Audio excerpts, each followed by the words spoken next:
आत्म पंछी मूल वतन के, आत्म पंछी मूल वतन के, सुनो मेरे नन्हे लाल, सुनो मेरे नन्हे लाल। ओम शांति। आज 11 अप्रैल 2021, रिवाइज मुरली 10 दिसंबर 1987। अव्यक्त बाप दादा के महावाक्य हैं, तन मन धन और संबंध का श्रेष्ठ सौदा।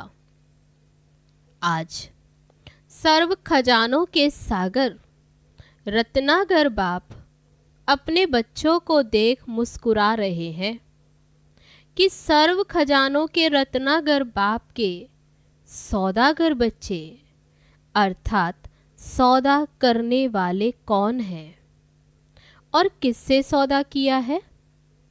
परमात्म सौदा देने वाले और परमात्मा से सौदा करने वाली सूरतियाँ कितनी भोली हैं और सौदा कितना बड़ा किया है। वह इतना बड़ा सौदा करने वाले सौदागर आत्माएं हैं, ये दुनिया वालों की समझ में नहीं आ सकता। दुनिया वाले जिन आत्माओं को ना उम्मीद, अति गरीब समझ, असंभव समझ किनारे कर दिया कि ये कन्याएं माताएं परमात्म प्राप्ति के क्या अधिकारी बनेंगे। लेकिन बाप ने पहले माताओं और कन्याओं को ही इतने बड़े ते बड़ा सौदा करने वाली श्रेष्ठ आसामी बना दिया। ज्ञान का कलश पहले माताओं कन्याओं के ऊपर रखा। यज्ञ माता जगदम्बा निमित्त गरीब कन्याओं को बना दिया। माताओं के पास फिर भी अपनी कुछ न कुछ छिपी हुई प्रॉपर्टी रहती है, लेकिन कन्या माताओं से भी गरीब होती हैं। तो बाप ने गरीब से गरीब को पहले सौदागर बनाया और सौदा कितना बड़ा किया। जो गरीब कुमारी से जगत अम्बा सो धन देवी लक्ष्मी बना दिया। गरीब कुमारी बाबा कहते उसे क्या बनाया, जगत अम्बा सो धन देवी लक्ष्मी। जो आज दिन तक भी भल कितने भी मल्टी मिलीनियर हो, कितने भी करोड़पति, लेकिन लक्ष्मी से धन जरूर मांगेंगे, पूजा जरूर करेंगे लक्ष्मी की। रत्नागर बाप अपने सौदागर बच्चों को देख हर्षित हो रहे हैं। एक जन्म का सौदा करने से अनेक जन्म सदा माला माल भरपूर हो जाते हैं। और निमित्त सौदा करने वाला भल कितना भी बड़ा बिजनेसमैन हो, लेकिन वह सिर्फ धन का सौदा, वस्तु का सौदा करेंगे। एक ही बेहद का बाप है जो धन का भी सौदा करते, मन का भी सौदा करते, तन का भी और सदा श्रेष्ठ संबंध का भी सौदा करते हैं। ऐसा दाता कोई देखा? बाबा पूछते हैं कि ऐसा दाता कोई देखा जो चारों ही प्रकार के सौदे किए हैं ना। तन सदा तंदुरुस्त रहेगा, मन सदा खुश, धन के भंडार भरपूर, संबंध में निस्वार्थ स्नेह। तो बाबा ने चारों ही सौदे किए हैं। क्या? तन सदा तंदुरुस्त रहेगा, मन सदा खुश, धन के भंडार भरपूर और संबंधों में निस्वार्थ स्नेह।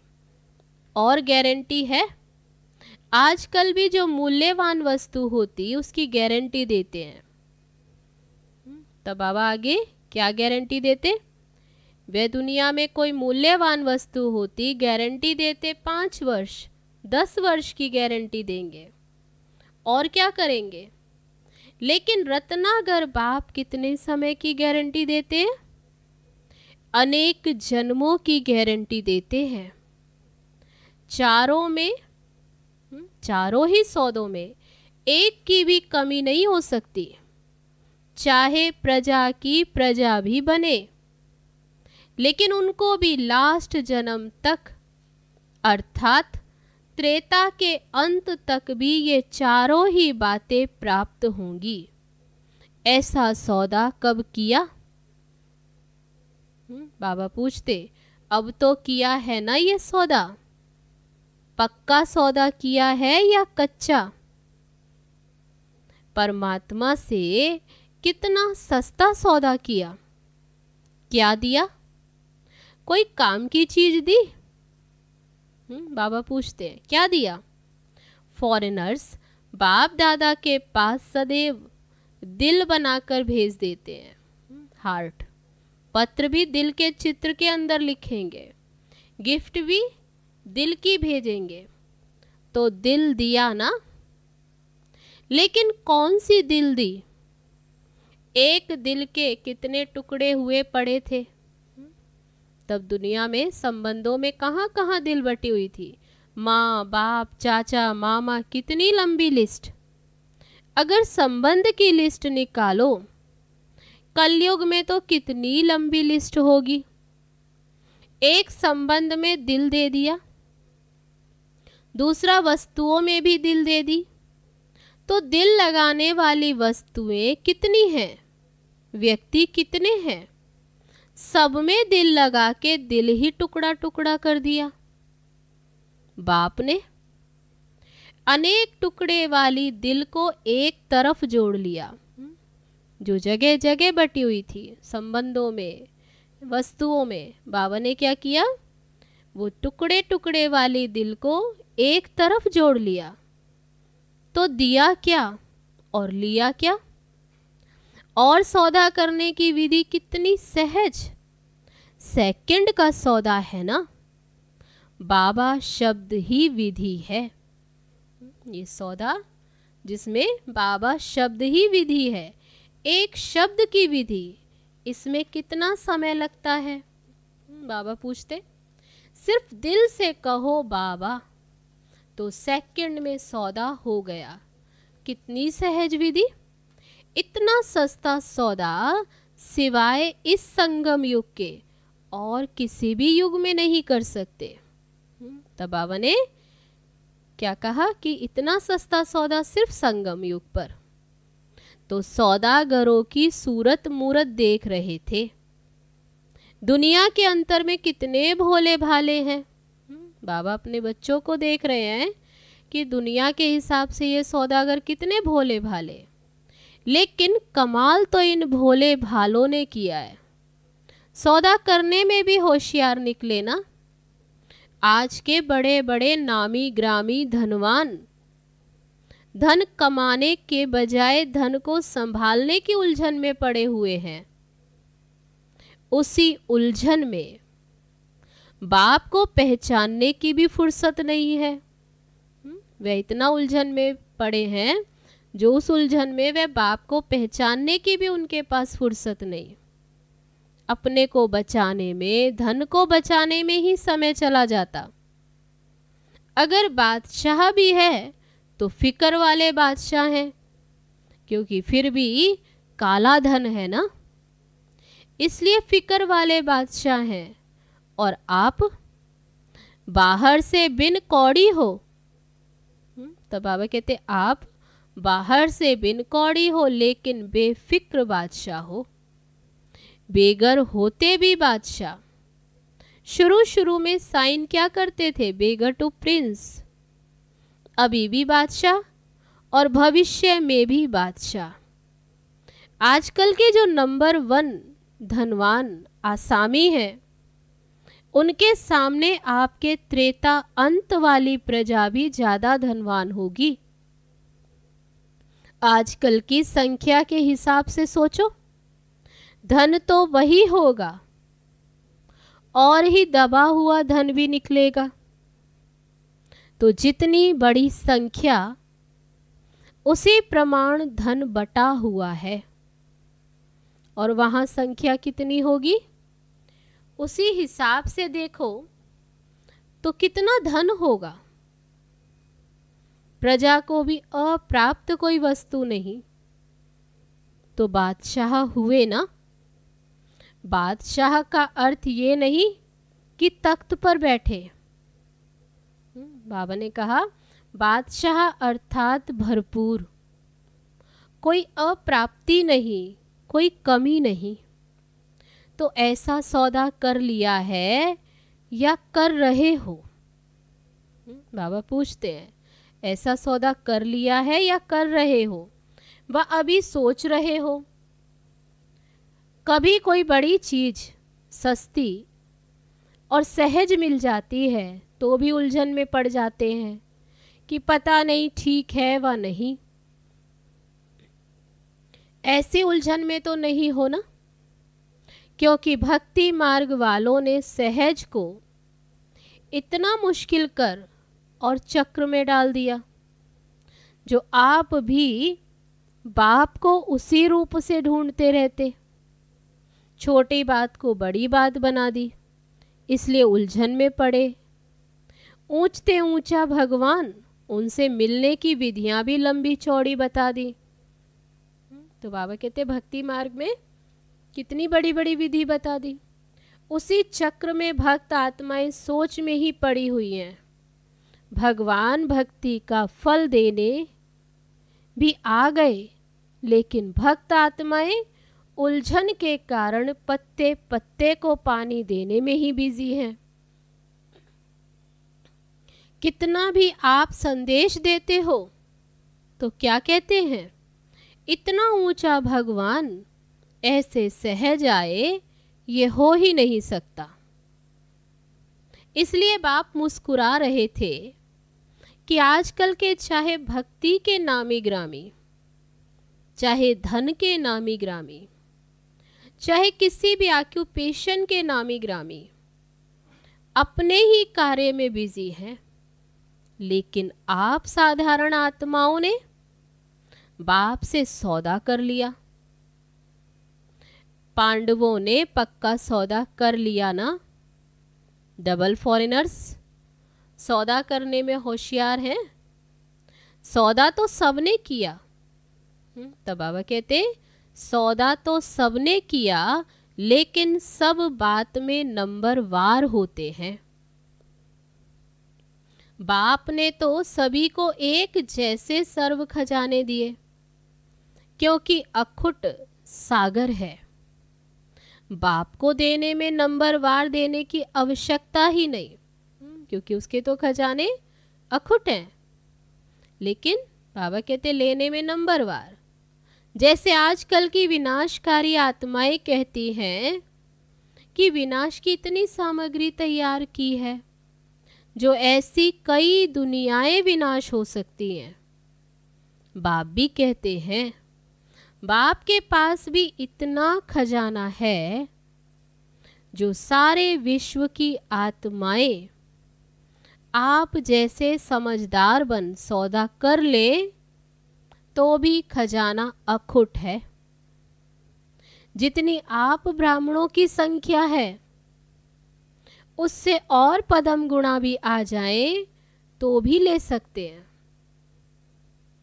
इतना अथाह खजाना है, लेकिन लेने वालों में नंबर हो जाते।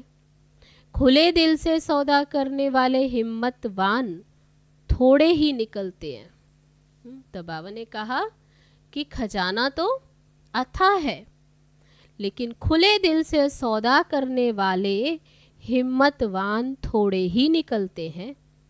इसलिए दो प्रकार की मालाएं पूजी जाती हैं, कहाँ अष्टरतन और कहाँ 16,000 का लास्ट। कितना अंतर हो गया? सौदा करने में तो एक जैसा ही है। लास्ट नंबर भी कहता बाबा और फर्स्ट नंबर वाला भी कहता है बाबा। शब्द में अंतर नहीं, सौदा करने की विधि एक जैसी और देने वाला दाता भी एक जैसा। बाबा ने कहा सौदा करने की विधि भी एक जैसी, देने वाला दाता भी एक जैसा। ज्ञान का खजाना व शक्तियों का खजाना, जो भी संगम युगी खजाने जानते हो, सबके पास एक जैसा ही है। किसको सर्व शक्तियां दी, किसको एक शक्ति दी, व किसको एक गुण व किसको सर्व गुण दिया, ये अंतर नहीं। सभी का टाइटल भी एक ही है। आदि मध्य अंत को जानने, आदि मध्य अंत के ज्ञान को जानने वाले क्या कहलाते? त्रिकालदर्शी। तो टाइटल भी सबको एक। मास्टर सर्वशक्तिवान, ऐसे नहीं कोई शक्तिवान कोई सर्वशक्तिवान नहीं। सभी को सर्वगुण संपन्न बनने वाली देवात्मा कहते हैं, गुण मूर्ति कहते हैं। खजाना सभी के पास है। एक मास से स्टडी करने वाला भी ज्ञान का खजाना ऐसे ही वर्णन करता जैसे 50 वर्ष वाले वर्णन करते हैं। अगर एक एक गुण पर, शक्तियों पर भाषण करने के लिए कहे तो बहुत अच्छा भाषण कर सकते हैं। बुद्धि में है तब तो कर सकते हैं भाषण। तो बाबा कहते खजाना सबके पास है, बाकी अंतर क्या हो गया? नंबर 1 सौदागर खजाने को स्व के प्रति मनन करने से कार्य में लगाते हैं। उसी अनुभव की अथॉरिटी से अनुभवी बन दूसरों को बांटते। कार्य में लगाना अर्थात खजाने को बढ़ाना। तो बाबा कहते एक है सिर्फ वर्णन करने वाले और दूसरे हैं मनन करने वाले। तो मनन करने वाले जिसको भी देते हैं वे स्वयं अनुभवी होने के कारण दूसरों को भी अनुभवी बना सकते हैं। बाबा ने कहा जो मनन करने वाले हैं वे स्वयं अनुभवी होने के कारण दूसरों को भी अनुभवी बना सकते। वर्णन करने वाले दूसरों को भी वर्णन करने वाला बना देते। महिमा करते रहेंगे लेकिन अनुभवी नहीं बनेंगे। स्वयं महान नहीं बनेंगे लेकिन महिमा करने वाले बनेंगे। तो नंबर 1 अर्थात मनन शक्ति से खजाने के अनुभवी बनाने वाले, अर्थात दूसरों को भी धनवान बनाने वाले। इसलिए उन्हों का खजाना सदा बढ़ता रहता। जो मनन शक्ति से खजानों के अनुभवी बनाते, बाबा कहते वे दूसरों को भी धनवान बनाने वाले, इसलिए उन्हों का खजाना सदा बढ़ता रहता। और समय प्रमाण स्वतः स्वयं प्रति और दूसरों के प्रति कार्य में लगाने से सफलता स्वरूप सदा रहते हैं। और सिर्फ वर्णन करने वाले दूसरों को भी धनवान नहीं बना सकेंगे। अपने प्रति भी समय प्रमाण जो शक्ति, जो गुण, जो ज्ञान की बातें यूज करनी चाहिए वह समय पर नहीं कर सकेंगे। इसलिए खजाने के भरपूर स्वरूप का सुख और दाता बन देने का अनुभव नहीं कर सकते। धन होते भी धन से सुख नहीं ले सकते। शक्ति होते भी समय पर शक्ति द्वारा सफलता पा नहीं सकते। गुण होते भी समय प्रमाण उस गुण को यूज नहीं कर सकते, सिर्फ वर्णन कर सकते हैं। धन सबके पास है लेकिन धन का सुख समय पर यूज करने से अनुभव होता। जैसे आजकल समय में भी आजकल के समय में भी कोई बाबा कहते जैसे विनाशी धनवान के पास भी धन बैंक में होगा। जो वह विनाशी धनवान है वह भी धन कहाँ रखते हैं? बैंक में। अलमारी में होगा या तकिए के नीचे होगा। न खुद कार्य में लगाएगा, न औरों को लगाने देगा, न स्वयं लाभ लेगा, न दूसरों को लाभ देगा। तो धन होते भी सुख तो नहीं लिया ना, तकिए के नीचे ही रह जाएगा, खुद चला जाएगा। तो ये वर्णन करना अर्थात यूज ना करना। सदा गरीब दिखाई देंगे, यूज नहीं करेंगे तो बाबा कहते क्या, गरीब दिखाई देंगे। ये धन भी अगर, या विनाशी धन, ज्ञान धन, बाबा कहते अगर ये धन भी स्वयं प्रति व दूसरों प्रति समय प्रमाण यूज नहीं करते, सिर्फ बुद्धि में रखा, तो न स्वयं अविनाशी धन के नशे में खुशी में रहते और न दूसरों को दे सकते। सदा ही क्या करें, कैसे करें, इस विधि से ही चलते रहेंगे। इसलिए 2 मालाएं हैं। फिर बाबा ने अटेंशन दिलाया, 2 मालाएं कौन सी? मनन करने वाली और एक है वर्णन करने वाली। तो कौन से सौदागर हो, नंबर 1 वाले या दूसरे नंबर वाले? इस खजाने का कंडीशन ये है, तब बाबा कहते हैं इस खजाने की क्या शर्त है? जितना औरों को देंगे, जितना कार्य में लगाएंगे, उतना बढ़ेगा। वृद्धि होने की विधि ये है। बढ़ेगा कैसे? जितना कार्य में लगाएंगे। इसमें विधि को ना अपनाने कारण स्वयं में भी वृद्धि नहीं, दूसरों की सेवा करने में भी वृद्धि नहीं, संख्या की वृद्धि नहीं कर सकते, संपन्न बनाने की वृद्धि। कई स्टूडेंट्स संख्या में तो गिनती में आते हैं, लेकिन अब तक भी कहते रहते समझ में नहीं आता योग क्या है, बाप को याद कैसे करें, अभी शक्ति नहीं है। तो स्टूडेंट्स की लाइन में तो हैं, रजिस्टर में नाम है, लेकिन धनवान तो नहीं बनाना, मांगता ही रहेगा। कभी कोई टीचर के पास जाएगा, मदद दे दो, कभी बाप से रू रिहान करेगा, मदद दे दो, तो भरपूर तो नहीं हुआ ना। जो स्वयं अपने प्रति मनन शक्ति से धन को बढ़ाता है, वह दूसरों को भी धन में आगे बढ़ा सकता है। मनन शक्ति अर्थात धन को बढ़ाना। तो धनवान की खुशी, धनवान का सुख अनुभव करना, समझा? मनन शक्ति का महत्व बहुत है। पहले भी थोड़ा इशारा सुनाया, और भी मनन शक्ति के महत्व को आगे सुनाएंगे। चेक करने का काम देते रहते हैं बाबा, ये चेक करने का काम देते, रिजल्ट आउट हो और फिर आप कहो कि हमें तो पता ही नहीं।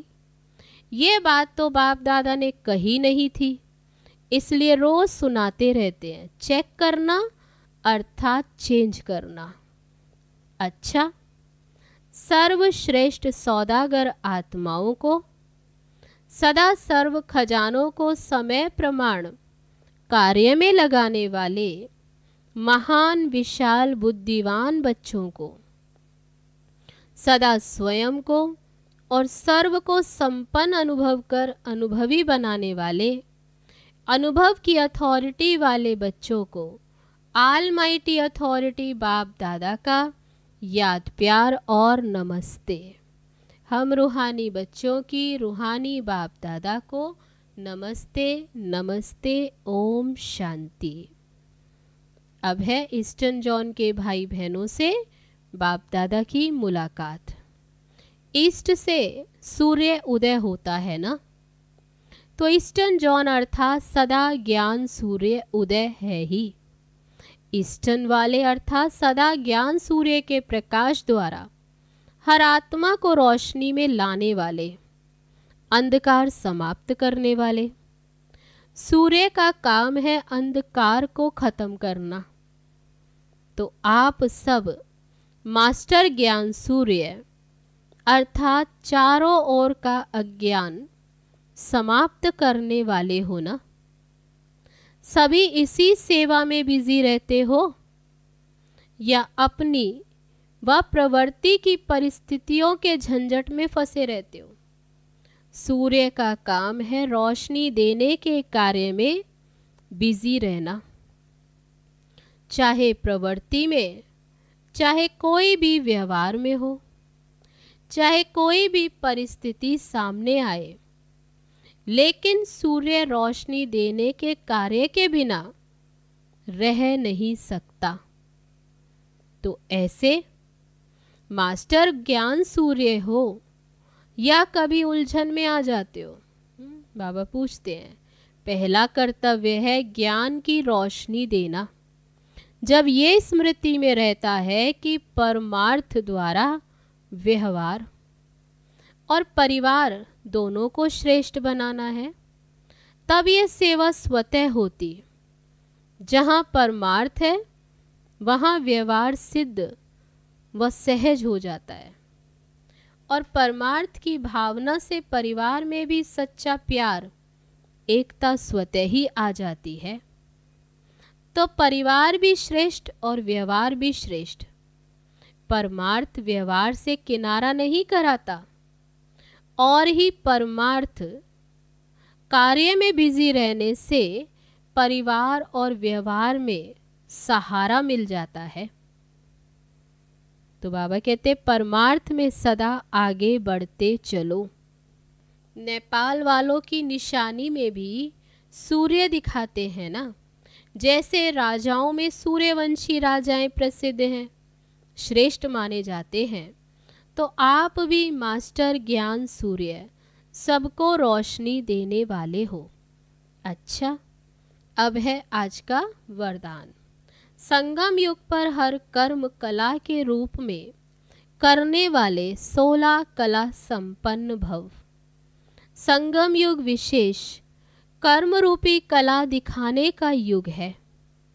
जिनका हर कर्म कला के रूप में होता, उनके हर कर्म का व गुणों का गायन होता है।